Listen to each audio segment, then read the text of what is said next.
कुत्र म्हणून जन्माला आलं, मरताना कुत्र म्हणूनच मेलं. पण असे काही माणसं आहे, माणूस म्हणून जन्माला येते पण मरताना समजणे वालों को इशारा कॉपी. नाही समजलं ते या काल्याने मुद्द्याकडे लक्ष द्या. ऐका, जगाच्या मालकानं तुम्हा आम्हाला निर्माण केलंय, 3.5 हाताचा सुंदर नरदेह दिलाय. दिला कशा करिता, ही वेळ कशा करिता, आपण आलो कशा करिता. ऐका, तुमचा आमचा जन्म फक्त आणि फक्त देवा एक वेळा खरी या दुःखा वेगळे देवा, फक्त एक वेळा या दुःखातून बाहेर काढ. ते दुःख तुम्ही आम्ही सगळ्यांनी पाहिलं. 9 महिने 9 दिवस हा जीव गर्भामध्ये होता. ते दुःख प्रत्येकाला श्रुत आहे, प्रत्येकानं ते दुःख अनुभवलंय. पण जगाच्या मालकाच्या कृपेमुळे तुम्हा आम्हाला ते दुःख खऱ्या अर्थानं जाणवलंच नाही.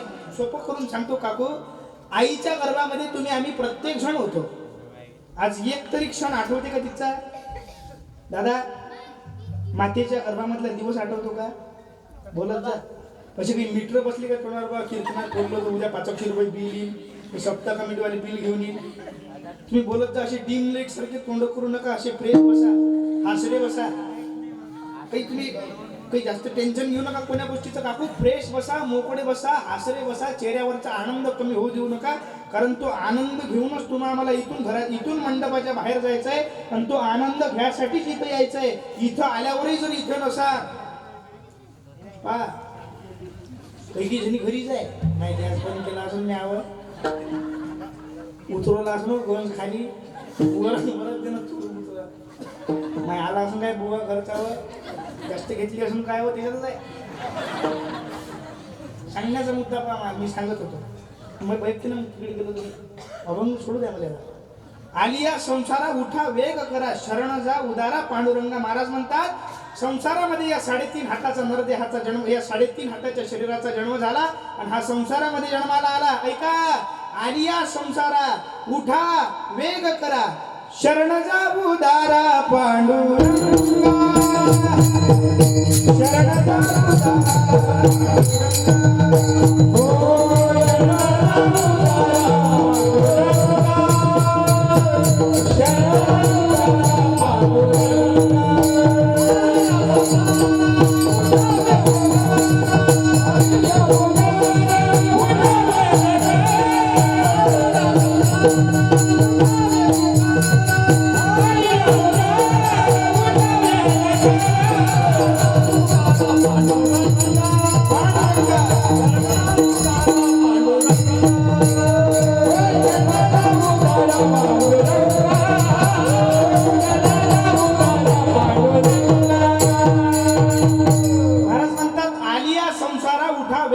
शरण जा उदारा पांडुरंगा.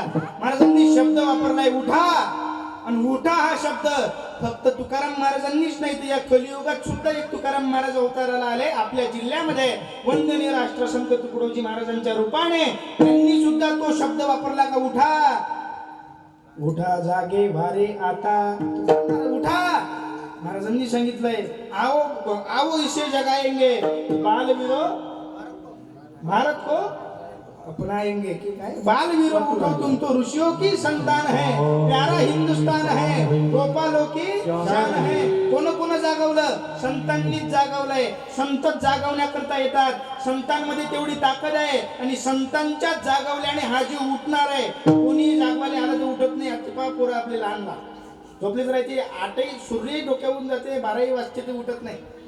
माझ्यासाठी उठ ना, उठ ना बाबू, उठ ना. ते बाबाला नेऊन द्या लागते ना, मोर्शील नेऊन द्या लागते बाबाला वरुळले. तुम्हीच जा म्हणा, एसटी पकडा आणि चालले जा म्हणा. झोपले त्याला काही गंजन नाही आहे. झोपी एवढ्या खराब आहे, तुम्ही आम्ही प्रत्येक जण झोपेत आहोत. आपली झोप वेगळी आहे. झोप हे काळाची बहीण आहे. संतांनी सांगितलं उठा. उठा तर कुठून उठा? मंडपातून.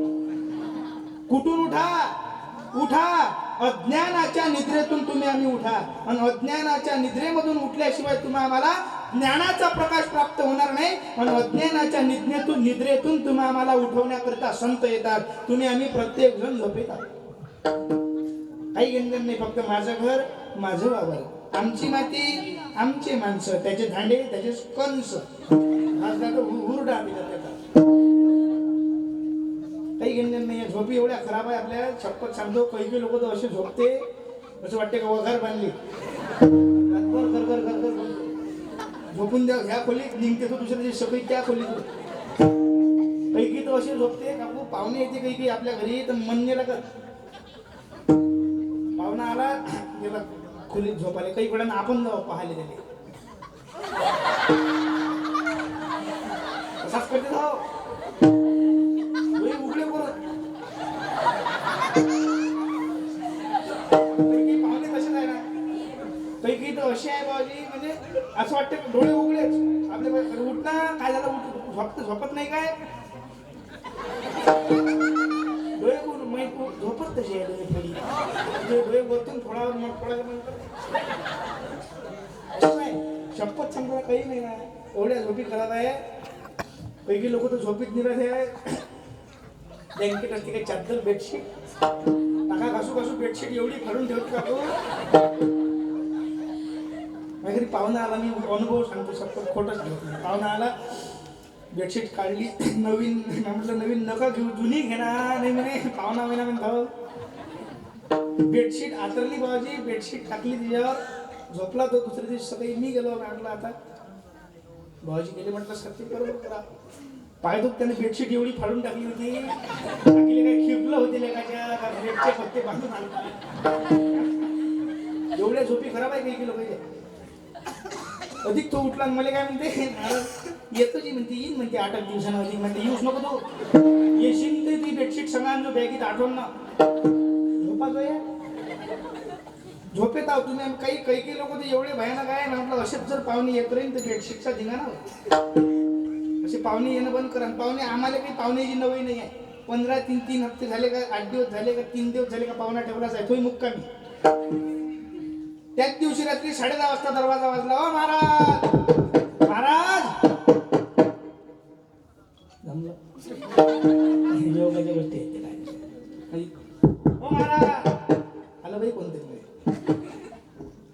म्हटलं आता कोणी राव म्हटलं रातचे 10:30 वाजले तर सांग म्हटलं मी काही घरी आहे नाही कारण पाहुणे येते मायाच अपेक्षा आमच्या काकू गेल्या पुढं दरवाजा उघडला घरी नाही काही म्हणे महाराज येतही नाही म्हणे आज दूर आहे म्हणे काटोल तिकडे कीर्तन आहे म्हणे येणंही होत नाही म्हणे मुक्काम तिकडेच आहे म्हणे तो म्हणे मला इलाज नाही म्हणे बाबा महाराज येऊ का नाही येऊ म्हणे ते मला वैयक्ते का नाही मला माहित नाही म्हणे पण मी तिला वैयक्तो म्हणे म्हणे म्हणे म्हणे ते का तिकडे आला तर घराकडे येतो बा आता हा टाईम आहे का 10:30 वाजता घराकडे यायचा 10:30 वाजता काकू ते अंदर आली काकू माई म्हणे महाराज राहतो म्हणते म्हणे थो कारण मी बॅग कुठं आहे बॅग होती कुठली बॅग खाद्यावर घेतली त्याच्या मागून मागल्या दरवाजातून जाऊन त्याच्या मागे उभा राहिला म्हटलं होय पुढं चल म्हटलं अरे बाबा जेव्हा तुम्ही कीर्तनाला गेले म्हणे म्हटलं कीर्तनाला नाही गेलो म्हटलं तू येतं म्हणून म्हणजे मिस्कॉल आला म्हटलं तू येतं समजलं म्हणून लवकर झालो म्हटलं बरं जण आले बाबा आता रातचे किती वाजले काकू 10:30 11 म्हणजे चहा वाजला तो काय म्हणते मला महाराज जमला म्हणजे चहा सकाळपासून काहीच जेवलो नाही म्हटलं आणखी सांगायला काय तुला रात्री 11 वाजता आमची जेवण खाऊन झाले तेवढीच काही राहणार आहे का शिल्लक त्याच्यात त्याचं भागी नाही तेवढ्यात म्हटलं हे बाय आता ह्या 11 वाजता जेवते म्हणते म्हणजे आता वक्तात बेसन पोया करायला लागल्या त्याला जीव घाला लागलं जेवता त्याला घे म्हटलं पुढी त्याला आग्रह करतो नाही म्हणे होते म्हणे महाराज जेवला त्याने गादीत टाकून दिली तो झोपायला गेला अर्ध्या घंट्यानं मी गेलो त्याच्या खोलीत मग म्हटलं मोठा लाईट इजवतो लहान लावतो त्याच्यातून टाकले पाहिजे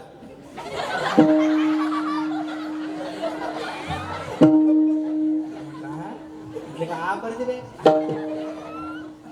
भूक नाही गेली काय विचार करतो आ करते दही पांढरे करते दही पांढरेच करते लोक म्हटलं काय एकट्याची बीपीची गोळी हुकली यानं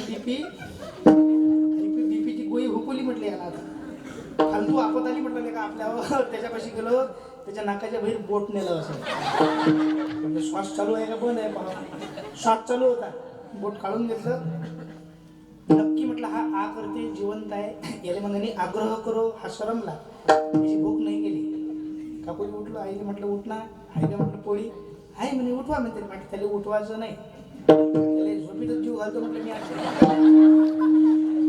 मी तुमच्याबद्दल काय करतात दौडीत गेलो पोळी घेतली हातावर पांढरून तेल लावलं त्याची पुंगई केली तिच्या भैरूनही तेल लावलं त्याच्या म्हशी आलो आणि त्याच्या नळल्याचं माप घेतलं पुंगई वरतून सोडून दिली एकाच्या 2 केल्या वरतून ठेवली, जिभीवर ठेवली, बोटानं धकवून दिली. पुंगळी त्यानं गेली. दुसरी ठेवली, ती गेली. तिसरी ठेवली, थे गेली.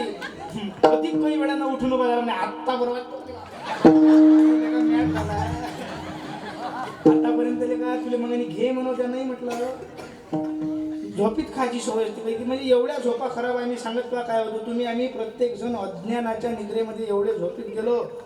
अज्ञानातून तुम्ही आम्ही, अज्ञानातून अधर्मातून तुम्ही आम्ही याची झोप तुम्ही आम्हाला लागली.